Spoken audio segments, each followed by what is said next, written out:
hoje a nossa aula é uma revisão, né? Vamos verificar o que a gente aprendeu no módulo 10, vamos relembrar as unidades, né, de 1 a 5 e vamos lá então começar com a unidade 1.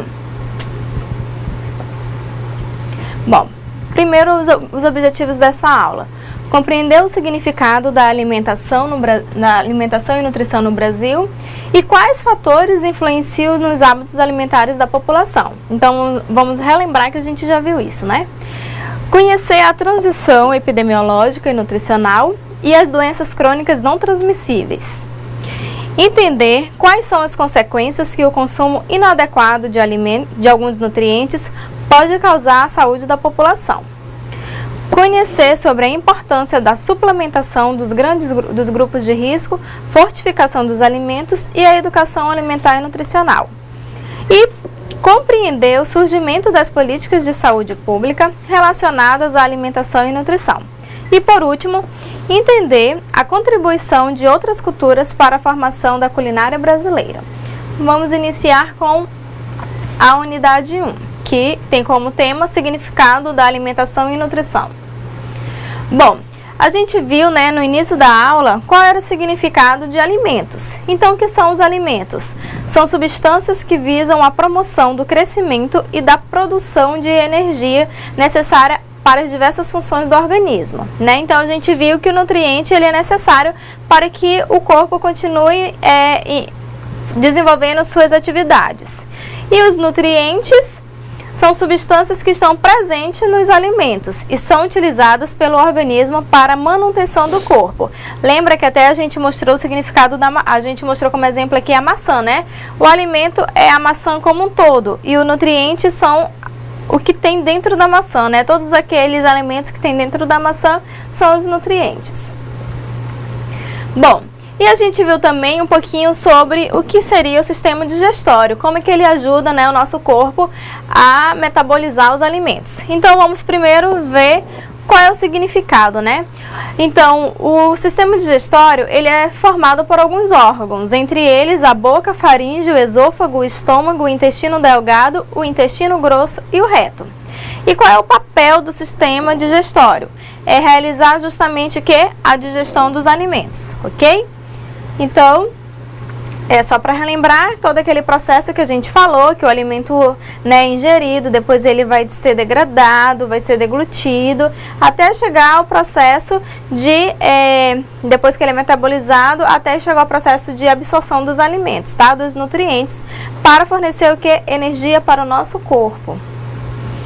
Bom, e a gente viu também que os nutrientes, eles estão divididos, né, em dois grupos, que são os macronutrientes, que têm seus subgrupos, que são formados pelos carboidratos, proteínas e gorduras ou lipídios. E o outro grupo são os micronutrientes, né? Que são formados por quem? Por vitamina e minerais. Agora vamos relembrar um pouquinho desses grupos, né? O que são os carboidratos?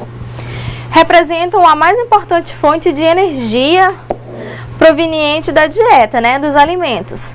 São armazenados no músculo e no fígado e podem ser rapidamente convertidos quando o nosso corpo precisa de energia. E qual é a função do carboidrato? Função energética, né? Ele fornece energia ao nosso corpo. E aonde a gente pode encontrar esses tipos de alimentos, né? Quais são as fontes alimentares? Os cereais, os pães, as massas, o bolo, o biscoito, as frutas, a batata, o açúcar e o chocolate. Então, nesses elementos aqui, nesses alimentos, a gente tem o quê? Carboidrato. Tá? Então, um exemplo aqui de carboidrato. E as proteínas. São considerados nutrientes importantes porque fornecem o quê? Aminoácidos essenciais. E são armazenados no músculo, nos ossos, no sangue, na pele e nas cartilagens. E a função das proteínas é o quê? Função construtora do nosso corpo. E as fontes, aonde que a gente pode encontrar as proteínas? Nós podemos encontrar em dois grupos, né? Tanto de origem animal quanto de origem vegetal. De origem animal, a gente encontra proteína onde? Nas carnes, nos ovos, no leite e nos derivados do leite. E a de origem vegetal, no feijão, na soja, na lentilha e no grão de bico, ok? E o grupo, aqui um exemplo, né, da carne e dos ovos. E um grupo, né, das gorduras, ou dos lipídios também, como são conhecidas gorduras. São as substâncias insolúveis em água. Quando estão sólidas à temperatura ambiente, elas são denominadas o quê? Gordura, tá? E quando elas estão na forma líquida, elas são denominadas óleos, ok? O corpo adquire gordura através dos alimentos, mas ele também produz. Por isso que devemos ingerir gordura de forma moderada, tá? Que o corpo produz e a gente adquire através da alimentação. E qual a função das gorduras? É função extraenergética. Já que o carboidrato é energético, as gorduras são extraenergéticas, ou seja, dá ainda mais, né, energia para o nosso corpo, ok? E as fontes alimentares? Podemos encontrar também, né, em fontes animais, que são as gorduras animais, todos os tipos de carnes, e nos óleos vegetais, como soja, milho, girassol e canola, tá? Então, esses são os exemplos de gordura, ok? E o outro grupo, né, dos micronutrientes, que são as vitaminas e os minerais. Vamos começar pelas vitaminas. Elas são necessárias em pequena quantidade, né, porém o corpo não as produz. Por isso que é preciso consumi-la na dieta, porque senão, como a gente viu lá na frente, podemos ter o quê? Carência de algumas vitaminas. E os minerais? Não podem ser sintetizados pelo corpo, né, ou seja, produzidos também. É necessário obtê-lo por meio de uma alimentação. Cada mineral ele é requerido, ou seja, o corpo tem necessidade, né, em quantidade específica. E a função desses dois grupos são o quê? Uma função reguladora, regula o nosso corpo, tá? Bom, e as fontes? Onde que a gente pode encontrar esses dois grupos de alimentos? Nas frutas, nas verduras, nos legumes, nos pães, nos cereais, leite e feijão, ok? Então, só um exemplo, né, onde a gente pode encontrar esse tipo de alimento. Então, assim, em relação, né, aos grupos dos nutrientes, fica ali os macronutrientes e micronutrientes. Só vamos lembrar que os macronutrientes são formados por três subgrupos, né? Carboidrato, proteína e lipídio, ou gordura. E os micronutrientes são formados por minerais e vitaminas. Então agora vamos relembrar que a gente também falou na primeira aula sobre o significado dessa alimentação. O que vem ser uma alimentação? É simplesmente o ato de ingerir o alimento? A gente viu que não era, né? Vamos relembrar o que significa. Bom, alguns fatores vão influenciar na alimentação. Entre eles nós temos quem? Os fatores culturais, que estão ligados a quê? Como, por exemplo, tem culturas que comem, é normal comer insetos, né, larvas, gafanhotos. Pra gente não é. Então, isso é um fator cultural. Religiosos, né, a religião. Tem alguma religião que não permite comer a carne de porco, porque o porco é um animal sagrado para determinada religião. Também influenciada por conhecimentos científicos, ou seja, conforme as informações, né, que vem apresentando alguns estudos, as pessoas acabam escolhendo determinados tipos de alimentos para consumir, ou seja, os alimentos que vão fazer bem à sua saúde. Também é influenciado por condições econômicas, ok? Na hora de escolher o alimento, a gente acaba escolhendo aquele alimento que é um pouco mais barato e que nem sempre é o mais nutritivo, né? Que como a gente viu, tem os alimentos fortes e os alimentos fracos, assim, distinguido pela população. Então, a questão econômica também influencia, ok? Então, entre os dados foram esses, né, que a gente tinha que relembrar da unidade 1. Professora Sabrina, alguma consideração sobre a unidade 1?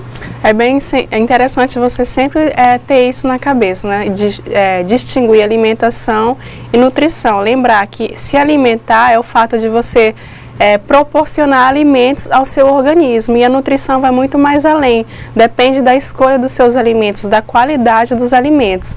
E lembrando que deve sempre ter todos os grupos na alimentação, carboidratos, proteínas e lipídios, todos são importantes para garantir a nossa saúde. Isso mesmo, professora Sabrina. Então, sempre lembrando de consumir todos os grupos alimentares. Sempre na hora de preparar o seu prato, lembrar daquele prato bonito e colorido, né? Quanto mais colorido, mais nutrientes nós estamos ingerindo, ok? Então, vamos relembrar agora o que a gente estudou na unidade 2, ok? Bom, na unidade 2 a gente tinha como tema a transição epidemiológica e nutricional, as doenças crônicas não transmissíveis, certo? Então, vamos relembrar que nos últimos anos 50, que o Brasil e outros países da América Latina, eles estavam passando por o quê? Por algumas mudanças, tais como a transição demográfica, epidemiológica e nutricional. Então, o que significou a transição demográfica, né? Onde o país se tornou um país mais desenvolvido, né? Estava começando a ter um desenvolvimento. Começou a aparecer o quê? As indústrias começaram a aparecer.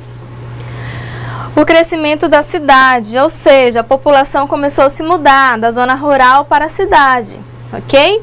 Então, todas essas mudanças, toda essa passagem de uma sociedade rural e tradicional com altas taxas de natalidade, né, que a gente viu também o conceito lá de natalidade e de mortalidade, né, que está ligado ao nascimento e aqui está ligado à morte, para uma sociedade urbana e moderna, com baixas taxas de natalidade e mortalidade, constituindo então o que?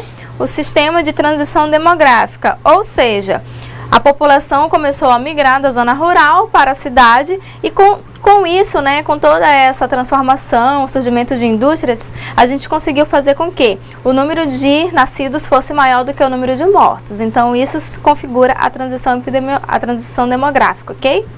Bom, agora vamos ver a transição epidemiológica, né? Qual o conceito? Entende-se por transição epidemiológica as mudanças ocorridas no tempo, nos padrões de morte, morbidade e invalidez, que caracterizam uma população específica e que, em geral, ocorrem em conjunto com outras transformações demográficas, sociais e econômicas, ou seja, toda a transformação que ocorreu após a transição demográfica, ok? No início do século passado, a principal causa de morte no Brasil eram o quê? As doenças infecciosas ou transmissíveis. Esse quadro se alterou significavelmente devido a quê? As melhorias sanitárias que começaram a surgir, né, com o desenvolvimento do Brasil, e também a ampliação ao acesso à saúde, ficou mais fácil. Teve também o que? O desenvolvimento de novas tecnologias, vacinas, né, a questão dos antibióticos que foram surgindo, então acabou fazendo com que essas doenças começassem a ser combatidas. Já a partir dos anos de 1960, as causas da morte foram o quê? As doenças crônicas não transmissíveis. Isso devido ao quê, né? O que ocorreu para que o tipo de doença pudesse ser transformada também? A urbanização, como a gente já falou, né? A mudança da zona rural para a cidade.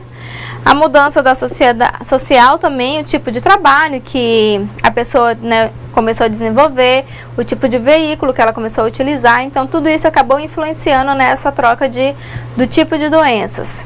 E a globalização também, né, com o surgimento de máquinas que foi acabando substituindo o quê? O trabalho braçal. Então, tudo isso deixou as pessoas o quê? Mais sedentárias, ajudando ao surgimento das doenças crônicas não transmissíveis, ok? E o que vem a ser essas doenças, né? Vamos relembrar. São um grupo de doenças que não são resolvidas em um curto tempo, né? Elas demoram a ser resolvidas. Os sintomas demoram a aparecer. As causas podem, às vezes, ser desconhecidas e as complicações também podem levar à incapacidade ou levar até à morte. Então, são doenças bem assim complexas e que muitas vezes, devido a essas características, elas acabam demorando, né, o diagnóstico dessas doenças. Bom, então para entender um pouquinho sobre o surgimento das doenças crônicas não transmissíveis, nós temos que entender um pouco também sobre o que são as gorduras, né? Nós temos alguns tipos de gorduras e entre eles nós temos a gordura saturada, que é encontrada principalmente em alimentos de origem animal e em temperatura ambiente apresentam-se no estado sólido, ok? Bom, e onde que a gente pode encontrar gordura saturada? Nas carnes vermelhas, na carne branca, que na carne vermelha está concentrada, né? Concentram-se a gordura e na carne branca elas estão concentradas na pele, tá? O bacon, o tocinho, o leite e seus derivados. Então, nesses tipos de alimentos encontramos gordura saturada. Outro tipo de gordura é a gordura trans. É a responsável por deixar os alimentos mais saborosos, né, crocantes e cremosos, sendo muito utilizada na fabricação dos alimentos industrializados. Essa gordura não é saudável, ela faz mal porque o que ela faz? Ela faz com que o colesterol ruim, que é o LDL, se eleve, ok? então não é considerada uma gordura saudável, assim como a gordura saturada. E as fontes, né? Onde encontramos esse tipo de gordura? Nas bolachas recheadas, nas batatas fritas, nos sorvetes, nos salgadinhos, né? Tipo Cheetos, nas margarinas e nos fast food. Então, cuidado com esse tipo de alimento, tá? Consumir moderadamente. E as gorduras insaturadas? São consideradas gorduras boas, pois auxiliam na prevenção, né, de doenças cardiovasculares. O que ela faz? Ela ajuda a diminuir os níveis de quê? De triglicerídeo e de colesterol, tá? Elevando o quê? O HDL, que é o colesterol bom, e diminuindo o LDL, que é o colesterol ruim.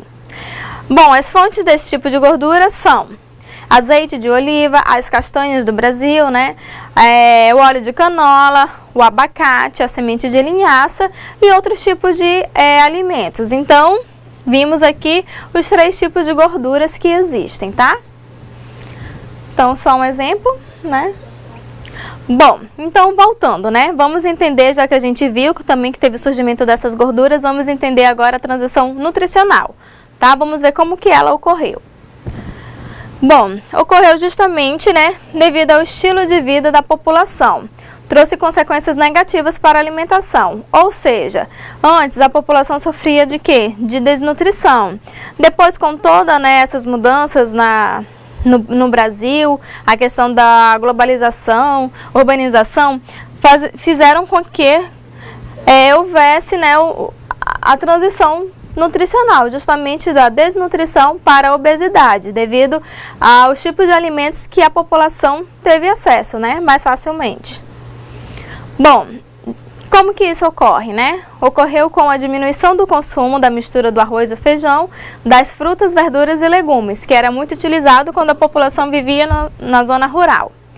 O aumento no consumo dos alimentos industrializados, ricos em açúcares, gorduras, trans e sal. E a redução da atividade física, justamente devido ao tipo de trabalho, né? Que antes no campo era um trabalho braçal e na cidade já não é um trabalho onde as máquinas tomaram conta, né? Então a transição nutricional em países desenvolvidos, como o Brasil, começaram, né, a ser afetadas pela doenças crônicas não transmissíveis, tá vendo? Então ela começou a surgir com toda essa transformação que ocorreu no Brasil. Bom, e entre uma dessas doenças, né, das doenças crônicas não transmissíveis, nós temos quem? A obesidade, né? Que de acordo com a Organização Mundial de Saúde, a obesidade pode ser conceituada como o acúmulo anormal ou excessivo de gordura no organismo, que pode levar a um comprometimento da saúde. Então, quais fatores podem provocar essa obesidade? Justamente a alta ingestão dos alimentos calóricos e o que? O baixo gasto energético e o sedentarismo. Então, se isso ocorre dessa forma aqui, ó, com certeza haverá o aparecimento do que? Da obesidade, ok? Bom, e como nós podemos determinar se o indivíduo é obeso ou não? A gente viu, né, como é que calculava justamente o peso em relação à saúde, que é o tão famoso IMC. Né? Então, só relembrar, o IMC é uma das formas de calcular se verificar se a pessoa está obesa ou não.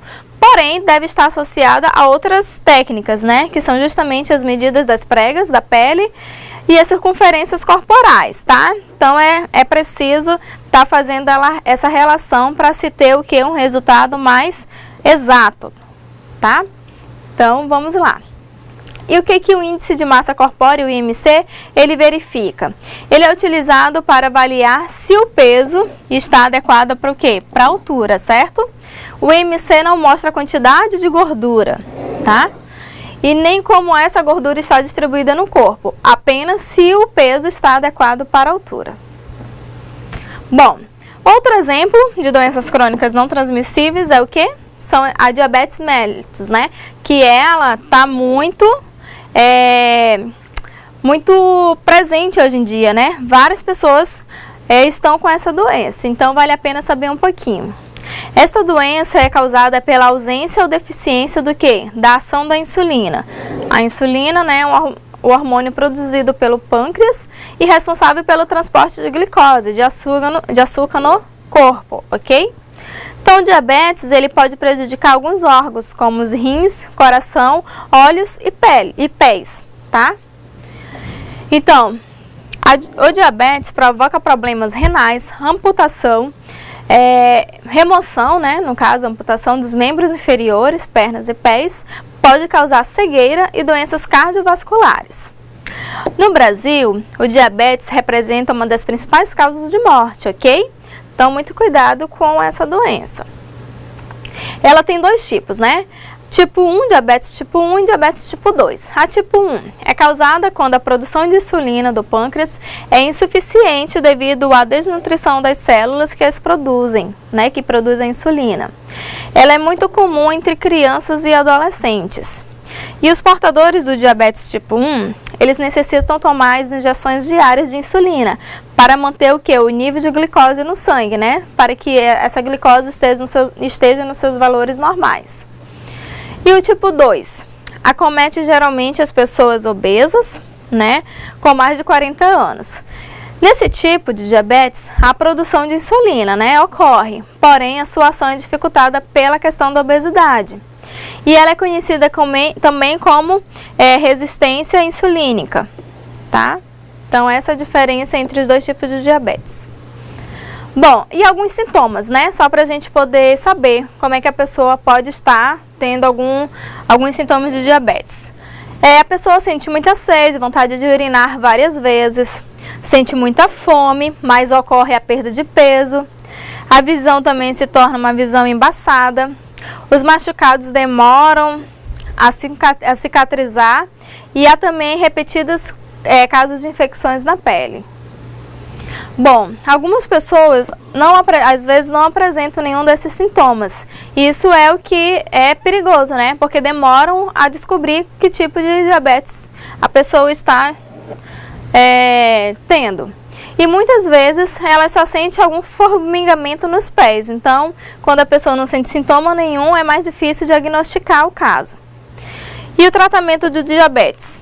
É através da dieta saudável, né? A prática de exercício, o uso de medicamentos e a avaliação glicêmica diária também. Bom, outro tipo de doenças crônicas não transmissíveis são as doenças cardiovasculares, né? As doenças cardiovasculares são aquelas que afetam o sistema circulatório, ou seja, coração e os vasos sanguíneos. E entre essas doenças, as mais comuns são o infarto do miocárdio, a angiina do peito, que é dor no peito, a arteriosclerose e o acidente vascular cerebral, que é AVC. Bom, atualmente, as doenças cardiovasculares são as doenças que mais matam no Brasil, certo? Ou no mundo. Então, muito cuidado com esse tipo de doença. Essas doenças são responsáveis por grande parte do gasto com atenção à saúde, ou seja, acaba se gastando muito com a questão de remédio e a questão de hospitalização. Bom, outro tipo de doença muito conhecida é o quê? É a hipertensão arterial, né? Que é também conhecida como a pressão alta.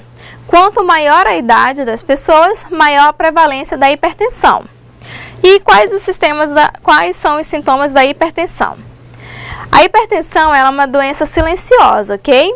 Mas fiquem em alerta ao sentir tonturas, dores de cabeça, zumbido no ouvido e as dores no peito. Então, por isso, é importante que você verifique, né, afire a sua pressão, tem que fazer a verificação da pressão pelo menos de uma vez na semana, né? Tem pessoas que não têm esse hábito, mas é importante. E o tratamento da hipertensão, como é que ocorre?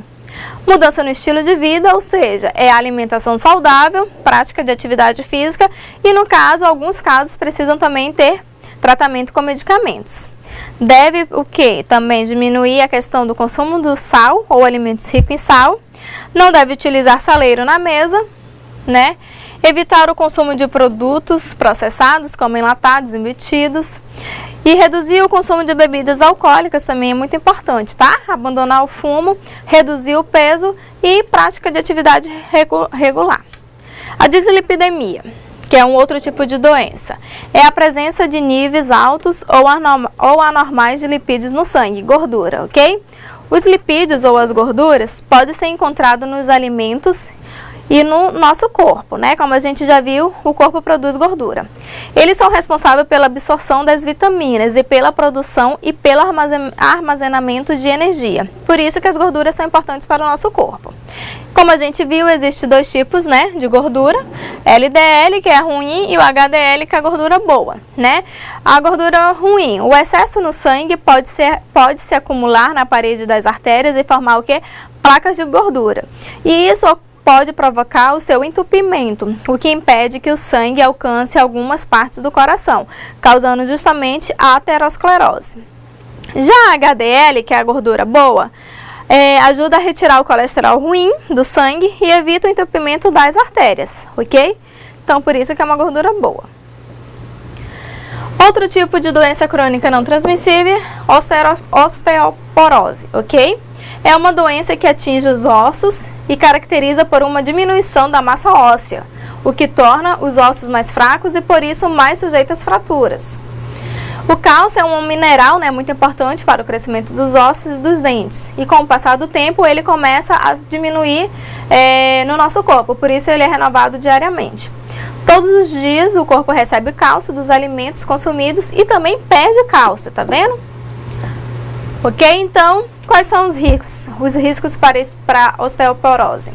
O baixo consumo de cálcio e de vitaminas, né, o consumo de álcool, o sedentarismo e o tabagismo. Então, tomar cuidado, tá? Com o estilo de vida, para não desenvolver esse tipo de doença. E quais as mudanças que devem ocorrer no estilo de vida? Estimular o consumo de alimentos ricos em cálcio, além da prática regular de atividade física. Aumentar o consumo das melhores fontes de cálcio, né, que são o leite e seus derivados. E as hortaliças verdes também tem cálcio, né? Os peixes, os cereais e outras fontes de alimentos que são ricos em cálcio.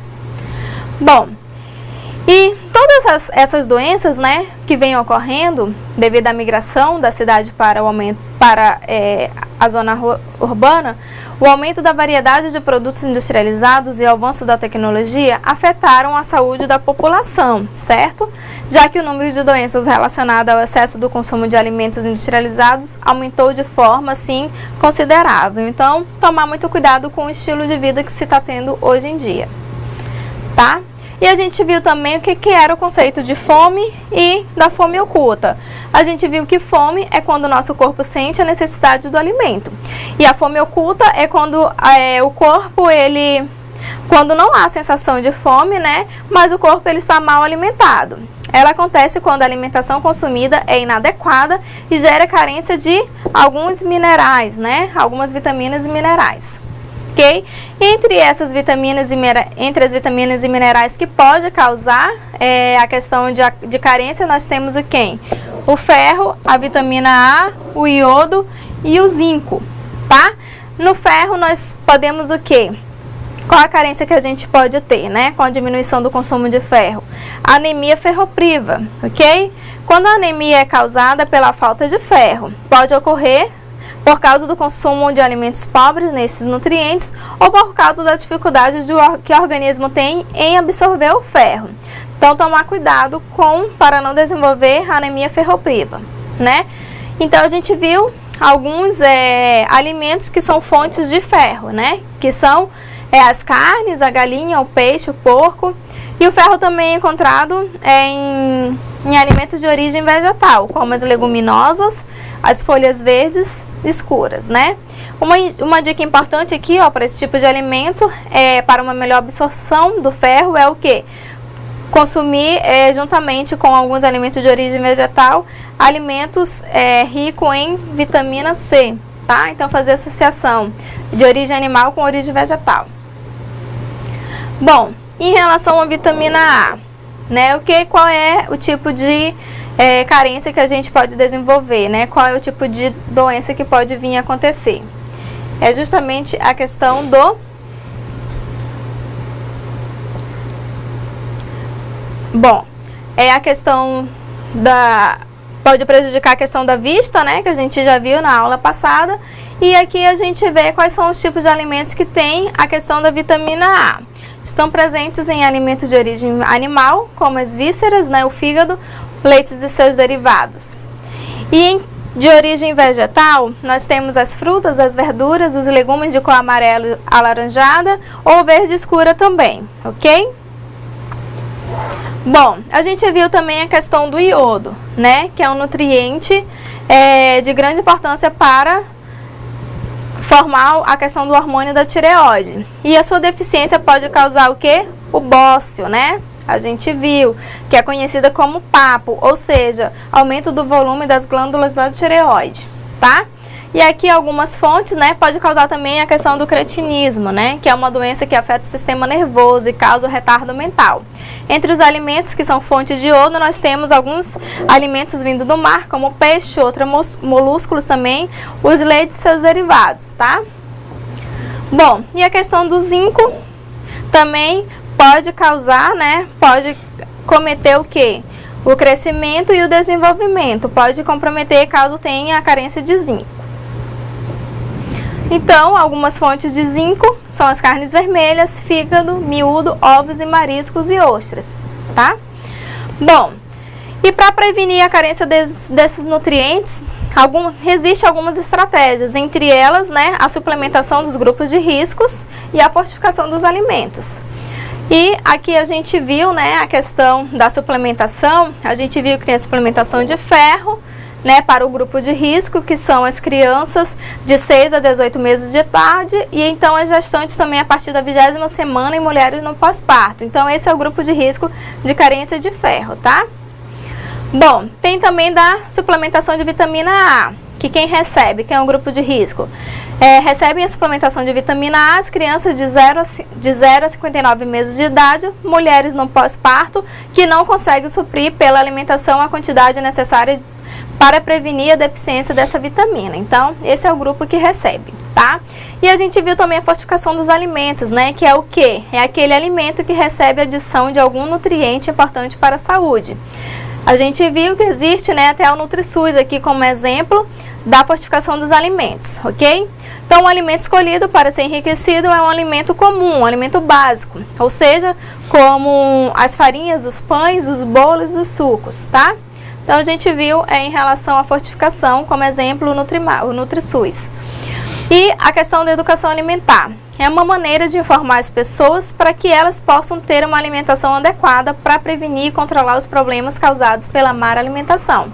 A gente viu que ela pode ser desenvolvida de várias formas, né? Só precisando da criatividade, como uma conversa informal, palestra, teatros. Então, a gente viu que tem várias formas de desenvolver a educação alimentar e que ela é uma aliada para a alimentação saudável, ok? Em relação à unidade 4, a gente viu também que existem as políticas de saúde públicas, né? Entre elas existiram que vários programas, né? Como exemplo aqui, ó, o Serviço de Alimentação e Previdência Social. A gente viu também a questão do CNA, como foi criado e quando que foi eliminado, né? Vimos que teve também a questão do Instituto Nacional de Alimentação e Nutrição, INAM, que tinha como função auxiliar o governo a formular políticas de alimentação e Política Nacional de Alimentação. A gente viu a questão do PRONAM, que existiu o PRONAM 1 ou PRONAM 2. A gente viu que teve também quem? O Conselho Nacional de Segurança Alimentar, que foi o CONSEA, que tinha como objetivo elaborar um plano para combater a fome e a miséria. Bom, a gente viu a questão do PENAM, né, que existiram várias diretrizes para o PENAM e que o PENAM ainda existe até os dias atuais. Bom, o programa Fome Zero também, que tinha como objetivo, né, assegurar o direito humano à alimentação adequada a todas as pessoas, especialmente aquelas com dificuldade de acesso à alimentação.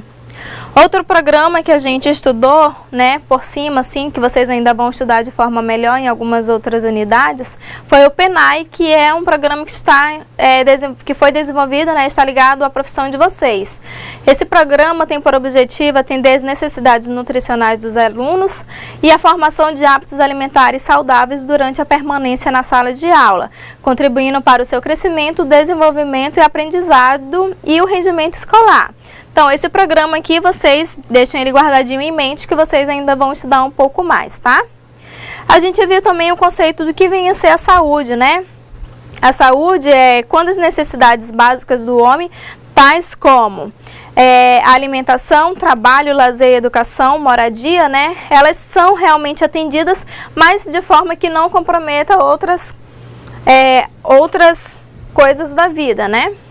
A gente viu também sobre a segurança alimentar e nutricional, que é o SAM, que é o direito de todos ao acesso regular e permanente de alimentos de qualidade em quantidades suficientes, tendo como base práticas alimentares promotoras de saúde e que respeitem a diversidade cultural e que sejam ambiental, cultural, econômica e socialmente sustentável, tá? Então, o SAM também está muito ligado à profissão de vocês.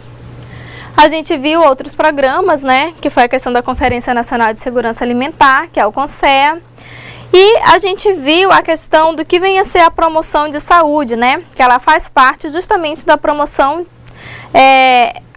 de alimentação saudável, que faz parte da promoção da saúde e está totalmente envolvida com a segurança alimentar e nutricional e o direito humano à alimentação adequada. Ok? E a unidade 5, né? O que a gente viu na unidade 5? Que várias culturas contribuíram para a formação da culinária brasileira.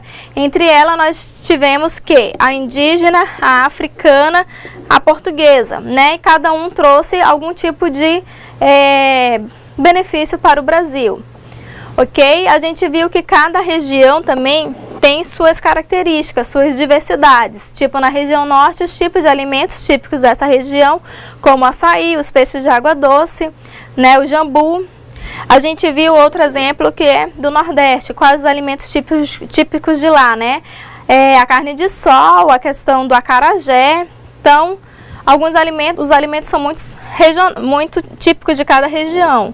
Na região centro-oeste, a gente viu que carne de caça, né? A gente viu o pequi, que é muito famoso. Na região sudeste, a gente viu a questão da pizza, a questão do feijão tropeiro, da pamonha.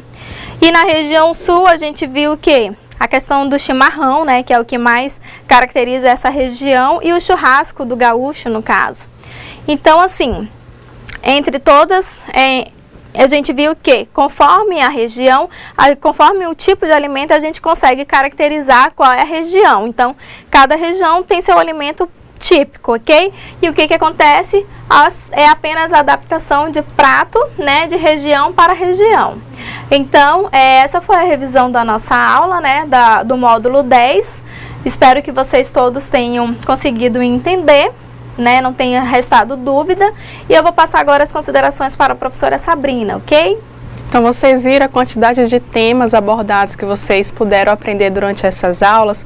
Com certeza são temas muito importantes para a sua prática como técnico em alimentação escolar, e tenho certeza que diante de todos os conteúdos você já com certeza teve a oportunidade de colocar em prática, principalmente através da educação alimentar e nutricional. Então, espero que você tenha aprendido bastante, tenha aproveitado todos os conteúdos da nossa aula de revisão. Isso, então assim, o módulo 10, ele tinha como tema alimentação e nutrição no Brasil. Então a gente viu desde o início como é que surgia a questão da alimentação, qual era o significado de alimentação, o que a alimentação pôde, né, trazer de benefício, mas também trouxe alguns prejuízos para a saúde, como a gente viu o surgimento da questão das doenças crônicas não transmissíveis, que ela ocorreu justamente pelo tipo de alimento que começou a surgir, né, para a população. Antes tínhamos um tipo de alimento que era um alimento muito saudável, que era a questão das frutas e verduras, e que hoje em dia já é deixada de lado pelo tipo de alimentos industrializados que existe, né? A questão da facilidade, ela acaba, realmente ela ajuda, mas por outro lado, ela prejudica. Então temos que ter esse cuidado na hora de se alimentar, saber, né, qual o tipo de alimento que a gente está escolhendo. Ver se realmente é um alimento saudável, se ele está trazendo benefício para a nossa saúde, ok? Então, esse módulo serviu para vocês terem um pouco, né, uma base de como realmente surgia a questão dos alimentos, quais eram seus significados, a questão aqui do típico regional, né, de cada alimento. A gente viu também a questão das vitaminas e sais minerais, que se não for consumido de modo adequado, a gente pode ter o quê? A questão da carência. E a carência é justamente o quê? São tipos de doenças que podem vir, né, com o tempo, devido à carência desses nutrientes ou dessas vitaminas. Então foi um módulo assim, bem diversificado, que você conseguiu adquirir muita informação para que agora você comece realmente a aplicar no seu trabalho, na sua vida, né? Não só no trabalho, mas na vida. Toda informação é muito válida. Então, gostaria de agradecer, né, a participação de todos durante esse módulo e daqui a algum tempo a gente se encontra em algum outro módulo, né, professora Sabrina? Isso mesmo, né? E sobre a questão da transição nutricional que vem ocorrendo, né?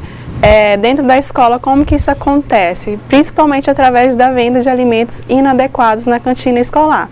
Então, a gente deve ficar atento a esse fato e procurar estar sempre orientando todos os alunos, né, quanto ao consumo desses alimentos. Então, como a gente viu outro tópico também, que vocês podem, a partir de hoje, né, realmente fazer valer, é a questão da educação nutricional. Comece a praticar a educação nutricional no seu ambiente de trabalho, na sua vida particular, e com certeza ela só terá o quê? Benefícios para vocês e para as crianças e adolescentes que vocês também trabalham com eles. Então, a partir de hoje, educação alimentar, todos os dias ela é muito bem-vinda, ok? Na hora do intervalo, na hora de oferecer uma alimentação para as crianças.